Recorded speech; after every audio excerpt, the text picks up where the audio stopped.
mga kabunyog, ang mainit na balita ngayon, mainit na balita ngayon itong pag-resign ni ah, member ng isang member ng Independent Commission for Infrastructure or ICI, itong si dating DPWH Secretary nung panahon ni Pinoy na si Babes Singson.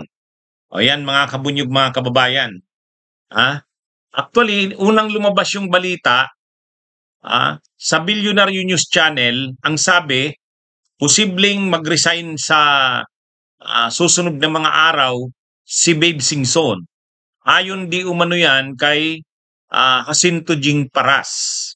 O ngayon mga kabunyog, mga kababayan, pero bigla si Chairman Andres Reyes Jr. na mismo ng ICI ang nag-announce.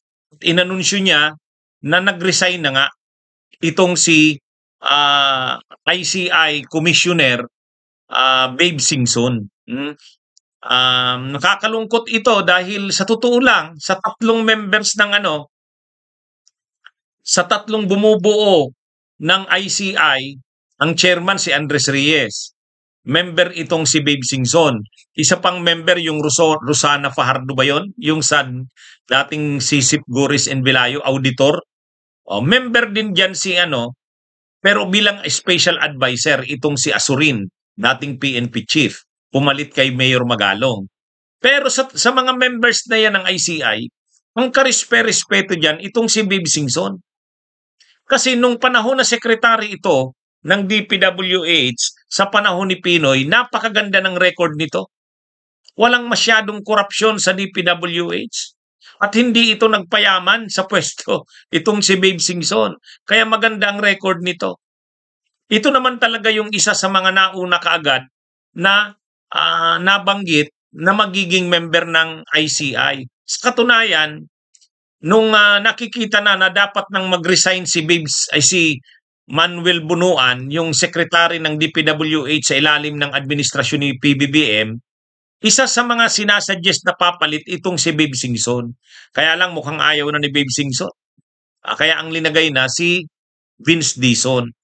O ngayon, nang binuo yung Independent Commission for Infrastructure, inilagay na ito. Inilagay na itong si Babe Singson. Ngayon, ang nakakalungkot dito, nag-resign na. Nag-resign na. Ano kasi ito ano ba ang expertise ni Babe Singson? Ay syempre engineer siya.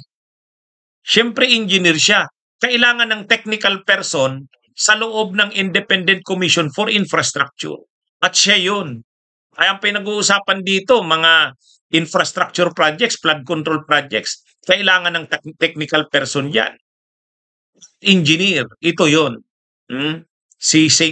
Pangalawa, dati na siyang DPWH secretary nung panahon ni Pinoy. Kaya alam niya yung pasikot-sikot sa loob ng DPWH. Kaya sa totoo lang, malaking kawalan itong si Babe Singson, mga kabunyog, mga kawalan. Napakaano ng integrity nito. Kasi marami siyang ginawa na mga reforma sa panahon ng dati naman na ang DPWH, sira-sira ang imahen niyan. Pero nung panahon ni Pinoy, medyo nagtinuyan sa panahon ni Babe Singson. Hindi man ganap na naalis yung corruption, pero kahit papano na-check, nabawasan.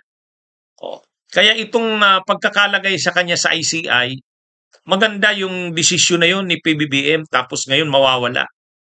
Ano ang rason? Ano ang rason? Yung reason na sinabi ni Andres Reyes, yung chairman ng ICI, nagpaalam na daw kasi pagod na. Parang yung health niya, yung kalusugan niya raw. Nasusobrang stress na daw dyan sa trabaho sa ICI. Yun din ang sinabi ng tagapagsalita ng ICI. Si Attorney Husaka ba yun? Kaya mga kabunyog, mga kababayan, napakalaki ng ito.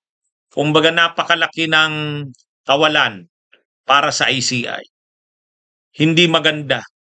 Hindi magandang rason ito. Ngayon, yun ang sabi. Pero may sinabi naman si Egay Erese, si Congressman Egay Erese, ito yung sabi niya.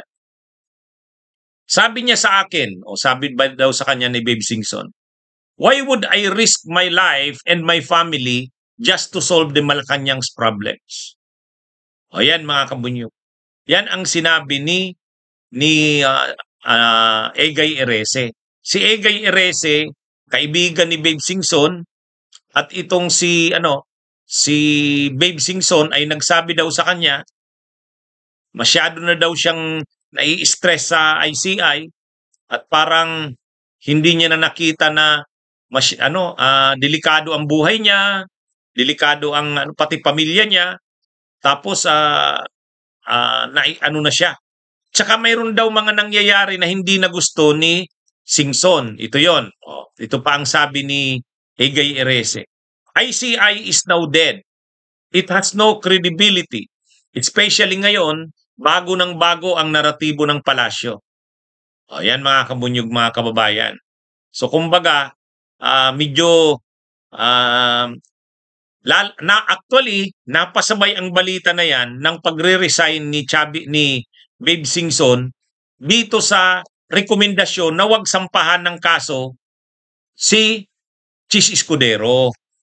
Kasi ngayong araw din inanunsyo ng ICI na pagdating kay Chis Escudero, hindi muna nirekomenda na sampahan na kaagad ng kaso. Ang rekomendasyon ay imbestigahan pa ng ombudsman. Parang ituloy-tuloy ng ombudsman ang case build-up. So, mayroon ngayong kumakalat na kwento, hindi natin alam kung totoo. Ang sabi, hindi nagustuhan ni Babe Singson yung mga ganong desisyon. Mga kabunyog, mga kababayan. Sabi ng ilang observers, parang yung desisyon na yon kay Chis Escudero na parang inaabsuelto kasi hindi nga sasampahan ng kaso eh. Bahala na yung ombudsman kung anong gagawin. Parang hindi nagustuhan yan ni Babe Singson. Mayroong ganong mga bali. Kasi ngayon din inanunsyo yan ng ICI na hindi nirekomenda ng ICI na sampahan ng kaso si Chis Escudero. Pero sila Bong Revilla sasampahan ng kaso. At saka si Maynard Ngo. Actually, kasama pa sa mga hindi sasampahan muna ng kaso.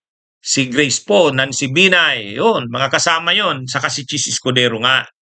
Ngayon may nagsasabi, parang nalilito na itong si Babe Singson. Kasi ang sabi, managot ang lahat ng sangkot, tapos mayroong mga pinapalibre. Mga kabunyog, mga kababayan. Yan yung sinasabi ng iba. Ang sabi naman ng ICI, yung tagapagsalita ng ICI at saka si Andres Reyes, pagod na raw, nai-stress na. Hindi na kinakaya ng kalusugan niya, apektado na daw ang kalusugan niya. So kung ano nga ba ang totoo diyan, mga kabunyog, mga kababayan, sabi ni Let Reyes, Attorney Tumutorgo, di mo pala alam kung totoo, bakit mo sinasabi? Sinasabi ko kung ano ang sinabi ng ICI, sinasabi ko kung ano ang sinabi ni Egay Erese dahil kaibigan niya si Babe Singson. So hindi ako nang iintriga. Nang iintriga ba 'yon? Nang iintriga ba 'yon? Gusto niyong malaman kung anong rason? Ang sabi ng ICI, kalusugan. Ang nai-stress na. Ang sabi ni Egay Erese, ayan, nakita niyo kung ano. So ngayon, hindi natin alam. Pakinggan natin si Singson. Pero ang nakaka-intriga lang kasi diyan, inanunsyo ni Andres Reyes ng ICI na hindi muna sasampahan ng kaso si Chis Escudero. Kasi nga bahala na daw ang ombudsman. Mag-conduct muna ng case build-up ang ombudsman. Ay doon parang ang sinasabi na ngayon ni Egay Erese, paiba-iba ng naratibo ang Malacanang. At parang itong ICI napipressure. Napipressure sa ganon. Mga kabunyog, mga kabayan. Dapat kasi talaga sa ICI independent. Dapat independent eh. Hindi dapat pinapakialaman. Alam naman natin si Babe Singson, malinis na tao yan. Hindi pwede sa kanya yung papakialaman Palibrihin nyo 'to, maging malambot kayo kay ganito, 'wag niyong pupuruhan si ganito, hindi puwede 'yan. Hindi puwede 'yan. Kaya, sa nangyayaring ito, masisira talaga ang ICI. Kailangan ipakita ngayon ng ICI hindi totoo yung kumakalat na yan na balita na kaya nag-resign si Babe Singson ay dahil do'n. Mga kabunyog, mga kababayan, bigyan natin ng subaybayan natin sa susunod na mga araw. Pero alam naman natin na si Babe Singson gusto talaga niyang linisin ang korapsyon. Napaka-passionate niyan sa issue na yan, eh. Napaka-passionate niyan. Nung mga una pa, ini-interview yan, napapanood ko yan, di ba, dinidiscuss ko yung mga sinasabi niya. Kaya gusto niya talagang makatulong na masolusyonan ang problema. Dahil sirang-sira na ang DPWH, ay dati siyang DPWH secretary. Tapos ngayon, biglang actually, may isa pa doong may mga resource person pa doon, may mga inimbitahan. Halimbawa, yung sa Land Bank, sabi ni Babe Singson, paulit-ulit na kayo ng rason nyo na ganyan. Napiko na si Babe Singson doon. Kasi laging sinasabi ng mga politiko at saka ng mga opisyal ng gobyerno na umaattend sa pagdinig ng ICI, presumption of regularity daw ng kanilang mga ginagawa. Presumption of regularity. Medyo napiko na si si Babe Singson doon. Presumption of regularity nyo. Pero sa totoo lang, sinong natira ngayon? Ang natira ngayon sa ICI si Andres Reyes Jr. Si Andres Reyes Jr. nga ayaw niya ng live streaming. Hindi daw ayaw niya daw. Pero napilitan siya kasi kailangang maging transparent. Ngayon, sino kayang ipapalit? Abangan natin kung sinong ipapalit. Pero malaking dagok ito, eh. Malaking kawalan si Babe Singson. Kasi unang-una technical person 'yan, magaling. Engineer 'yan. Kailangan niya ng ICI. Pangalawa, yung integrity niya. Pangatlo, alam niya na ang pasikot-sikot sa DPWH, dati siyang secretary. Sayang. Kung ano nga ba talaga ang dahilan, iba-iba ang lumalabas. Hintayin natin si Babe Singson na magsabi niyan. Hindi pa kasi siya ini-interview talaga, eh. Okay? Sige mga kabunyog, mga kababayan, magandang araw po sa inyong lahat. Bunyog, halikan na kasama ka. Bunyog, kapag buklod ay may pag-asa. Luzon, Visayas, Mindanao, isa ang pananaw. Sa bagong Pilipinas ang bunyog isisigaw.